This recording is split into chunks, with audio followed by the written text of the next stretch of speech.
मानसिकता, संगत और उपदेश के कारण संसार में लोग दो हिस्सों में बंटे हैं। इनमें एक अच्छे और दूसरे बुरे कहलाते हैं। लेकिन प्रश्न यह है कि कैसे और क्यों व्यक्ति अच्छा और बुरा बन जाता है। व्यक्ति क्यों बन जाता है अच्छा या बुरा, जानिए गौतम बुद्ध की इस कहानी से। अच्छा और बुरा व्यक्ति की प्रवृत्ति है, लेकिन सवाल यह है कि क्यों और कैसे कोई व्यक्ति अच्छा या फिर बुरा बन जाता है। वहीं इससे भी जरूरी चीज यह है कि अच्छा इंसान कैसे बने। आज संसार में चारों ओर बुराई ही बुराई है। दंगे फसाद, लड़ाई झगड़े, हत्या और आपराधिक कामों से जुड़ी खबरों की कोई कमी नहीं है। इसका कारण है इंसान का बुरा बनना। जब इंसान की प्रवृत्ति बुरी हो जाती है तो संसार भी बुराइयों से भर जाता है।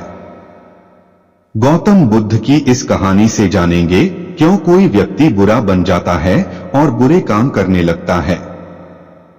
साथ ही इस कहानी में जानेंगे कैसे बने अच्छा इंसान। एक गांव में एक शातिर चोर रहता था। पूरा गांव उस चोर के बारे में जानता था, लेकिन इसके बावजूद भी कोई उसे पकड़ नहीं पाया। उस शातिर चोर ने अपना संपूर्ण जीवन चोरी करने में लगा दिया। इतना ही नहीं, आसपास के गांव और नगर में भी उसकी बराबरी का कोई चोर नहीं था। चोर का एक बेटा था जिसे वह अपनी तरह ही शातिर चोर बनाना चाहता था। इसलिए वह अपने बेटे से हमेशा कहता था कि कभी किसी साधु या सन्यासी के उपदेश को मत सुनना। यदि कोई कुछ कहे भी तो अपने कान बंद कर वहां से भाग जाना। बचपन से ही उसका बेटा अपने पिता से इन्हीं बातों को सुनता आ रहा था, जिस कारण ये बातें उसके मन में बैठ गई थी। ऐसे में बड़े होकर बेटा भी अपने पिता की तरह शातिर चोर बन गया। एक दिन उसे बड़ा लालच आया और वह राजा के महल में चोरी करने के उद्देश्य से जाने लगा। तभी रास्ते में लोगों की भीड़ नजर आई। चोर ने देखा कि लोग एक सन्यासी के चरणों में गिरकर उनका आशीर्वाद ले रहे हैं। वो सन्यासी गौतम बुद्ध थे। चोर साधु सन्यासी से दूर रहता था क्योंकि उसे अपने पिता से यही सीख मिली थी, लेकिन भगवान बुद्ध को देख वह उनकी ओर आकर्षित हो गया। इसका कारण यह है कि पहली बार उसे किसी तेजस्वी व्यक्ति के दर्शन हुए थे। अचानक उसे पिता की बात याद आ जाती है कि साधु सन्यासियों से दूर रहना चाहिए। चोर असमंजस में रहता है कि वह सन्यासी के पास जाए या चोरी करने के लिए आगे बढ़ जाए। एकाएक उसके मन में यह प्रश्न आता है कि आखिर पिताजी क्यों साधु संतों से दूर रहने को कहते थे। इसका उत्तर जानने के लिए चोर भी लोगों के बीच बैठ जाता है और भगवान बुद्ध के उपदेश सुनने लगता है। बुद्ध लोगों को झूठ बोलने की व्यर्थता और विश्वासघात के बारे में बताते हैं। उपदेश समाप्त होने के बाद सभी लोग अपने घर लौट जाते हैं और चोर भी चोरी करने के लिए महल की तरफ निकल जाता है। लेकिन पूरे रास्ते वह यही सोचता रहता है कि क्यों न एक बार उस सन्यासी के उपदेश में कही बातों को मानकर देखा जाए।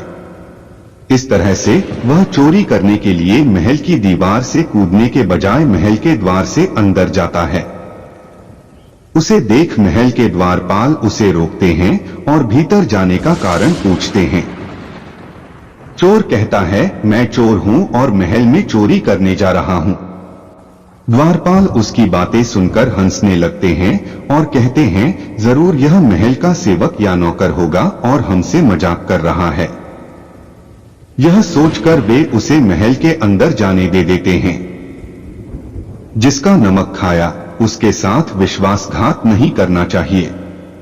महल जाने के बाद चोर खजाना रखे तिजोरी के पास पहुंच जाता है और तिजोरी को तोड़कर धन और आभूषण को पोटली में भरकर भागने लगता है। तभी उसकी नजर महल के रसोई पर पड़ती है। रात होने के कारण सभी सो रहे होते हैं और रसोई में कोई नहीं रहता है। चोर को जोर की भूख लगी थी, इसीलिए वह रसोई में जाकर पेट भर खाना खा लेता है। इसके बाद चोर वहां से जाने लगता है। तभी उसे बुद्ध के उपदेश में सुनी दूसरी बात याद आती है कि जिसका नमक खाया है उसके साथ कभी भी विश्वासघात नहीं करना चाहिए। चोर सोचता है मैंने इस महल का नमक खाया है, ऐसे में इनका धन चोरी कर मैं इनके साथ विश्वासघात करूंगा। इसीलिए चोर चुराए हुए धन को रसोई में ही छोड़कर जाने लगता है।